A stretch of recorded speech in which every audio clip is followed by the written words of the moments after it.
ఆంధ్ర భద్రాద్రిగా పేరొందిన కడప జిల్లా ఒంటిమిట్ట ఆధ్యాత్మిక శోభతో వెల్లువిరుస్తోంది. ఈ రోజు నుంచి ఈ నెల 22 వరకు బ్రహ్మోత్సవాలు జరగనున్నాయి. ఉత్సవాల సందర్భంగా భక్తులు పెద్ద ఎత్తున తరలివస్తున్నారు.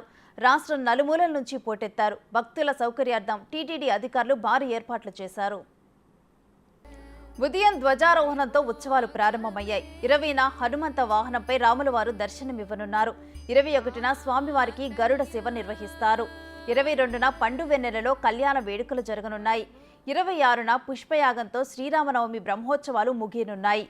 ఈ నెల 22న సీతారాముల కళ్యాణ మహోత్సవాన్ని బహిరంగ ప్రదేశంలో లక్షలాది భక్తులు వీక్షించే విధంగా ఏర్పాట్లు చేశారు. కళ్యాణ మహోత్సవానికి ప్రభుత్వం తరపున స్వామివారికి పట్టు వస్త్రాలు సమర్పించనున్నారు. కడప జిల్లాలో ఆంధ్ర భద్రాద్రిగా పిలబడే ఒంటిమిట్ట బ్రహ్మోత్సవాలు నేటి నుంచి ప్రారంభమయ్యాయి. అసలు బ్రహ్మోత్సవాలు 5 రోజుల పాటు కొనసాగుతాయి. ఈ బ్రహ్మోత్సవాల విషయాలు మరిన్ని విషయాలు స్వామి ఒంటిమిట్ట ప్రధాన అర్చకులు మనతో పాటు ఉన్నారు. ఆయన అడిగి మరిన్ని విషయాల్లో తెలుసుకునే ప్రయత్నం చేద్దాం. నమస్కారం స్వామి. ఈ నేటి నుంచి కోదండరామస్వామి బ్రహ్మోత్సవాలు ప్రారంభమవుతున్నాయి. అవి ఏ విధంగా ప్రారంభమవుతున్నాయి, ఎన్ని రోజులు జరుగుతుంది, అసలు ప్రత్యేకత ఏంటి? సామాన్యంగా ఈ క్షేత్రం రామచంద్రుల వారు జాంబవంతుల ద్వారా ప్రతిష్ఠించబడినటువంటి క్షేత్రం. ఇక్కడ ఏకశిలాపురి అని దీనికి పేరు. సీతారామచంద్రుల వారిని ఒకే శిలయందు కింద ఆధారపీఠం కూర్మశిలతో సహితంగా విగ్రహమంతా ఒకే శిల ద్వారా నిర్మించబడడం చేత దీనికి ఏకశిలాపురి అని వ్యవహారము. ఇటువంటి క్షేత్రము చాలా అత్యుత్కృష్టమైనటువంటి మహాత్ముల చేత అన్నమాచార్యాది వాగ్గేయకారుల చేత కీర్తించబడినటువంటి క్షేత్రం.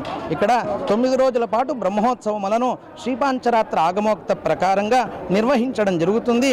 ఈనాడు ధ్వజారోహణం అంటే ధ్వజ పటమునందు గరుత్మంతుని లిఖించి ప్రాణప్రతిష్ఠ గావించి పై లోకములన్నింటికీ దేవతాలోకములన్నింటికీ అందరినీ 33 కోటి దేవతాగణములను రామచంద్రుల వారి ఉత్సవార్థమై ఆహ్వానించవలసిందిగా ప్రార్థించి ధ్వజదండాగ్రం పైన ప్రతిష్ఠించడం జరిగింది. ఈనాడు లాంఛనంగా ధ్వజారోహణతో ప్రారంభమయ్యాయి. సాయంకాలం బేరీతాడన దేవతాహ్వానములతో కార్యక్రమం కొనసాగుతుంది. నిత్యము ఆ దేవతలకు సంబంధించినటువంటి హోమములు ఉంటాయి. స్వామివారికి విశేష వాహన సేవలుండి 6వ రోజు సాయంకాలం అనగా 22వ తేదీ సాయంకాలం సీతారామ కళ్యాణం అత్యంత వైభవంగా జరుగుతుంది. చంద్రోదయ కాలంలో స్వామివారి కళ్యాణం అత్యంత కమనీయం.